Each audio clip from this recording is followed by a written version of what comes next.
Путин потерял уважение? Досмотрите это видео до конца, и вы узнаете, как мировое сообщество комментирует заявление президента Таджикистана. Подписывайтесь на наши обновления и точно будете в курсе всего самого актуального. Требование уважать малые республики и народы, озвученное президентом Таджикистана Эмомали Рахмоном, свидетельствует о том, что глава Кремля Владимир Путин потерял уважение и влияние на своем якобы дворе. Так на Западе отреагировали на строгую критику действий президента Российской Федерации во время саммита Центральная Азия-Россия в столице Казахстана Астане. В частности, издание Daily Mail отметило, что Владимир Путин во время 7-минутного эмоционального выступления Эмомали Рахмона выглядел мрачным и неуклюжим. Свидетелями унижения, подчеркивает издание, стали главы Азербайджана, Армении, Беларуси, Кыргызстана, Туркменистана и Узбекистана. Прекрасной назвал тираду Эмомали Рахмона во время саммита в Астане и бывший министр МИД Швеции Карл Бильд. «Времена меняются», написал он в Твиттер. Как вы относитесь к такой реакции и поддерживаете ли вы такое выступление? Свои ответы напишите нам, пожалуйста, в комментарии. Не оставил без внимания заявление главы Таджикистана и аналитик Жан Лейно. Последний, в частности, поинтересовался, не разваливается ли случайно мечта Путина о Российской империи. Напомним, что президент Таджикистана Эмомали Рахмон подверг критике подход власти Российской Федерации к стратегическим партнерам, малым республикам во время саммита Центральная Азия-Россия в столице Казахстана.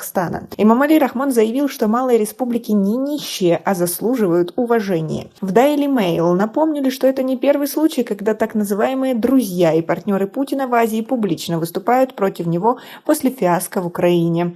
Путин должен четко понимать, он не диктует мир. Ради бога, этот человек не может оставаться у власти.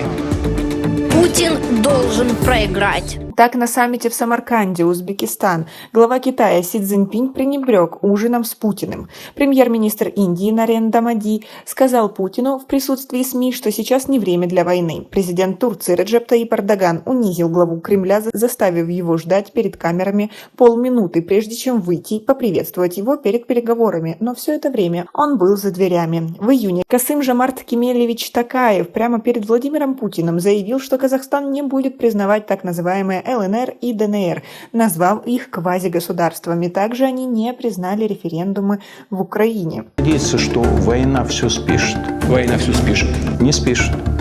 Имя Путина теперь не вычеркнуть из списка упырей российской истории. Осталось ни соратников, ни друзей, ни семьи и близких. Он утратил любое уважение и вес в мире, а вместе с этим и доверие собственного народа.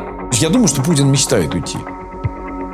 Но опять же, что значит уйти? То есть он не в том возрасте и не в возрасте там Ельцина. То есть он не мечтает уйти на пенсию, ловить рыбку. Как вы относитесь к такой ситуации? Как вы думаете, действительно ли Путин теряет уважение или нет? Свое мнение по поводу всего этого и, возможно, какие-то мысли и факты напишите нам, пожалуйста, в комментарии. У нас пока на этом все. Оцените наше видео подпиской и лайком. До скорой встречи.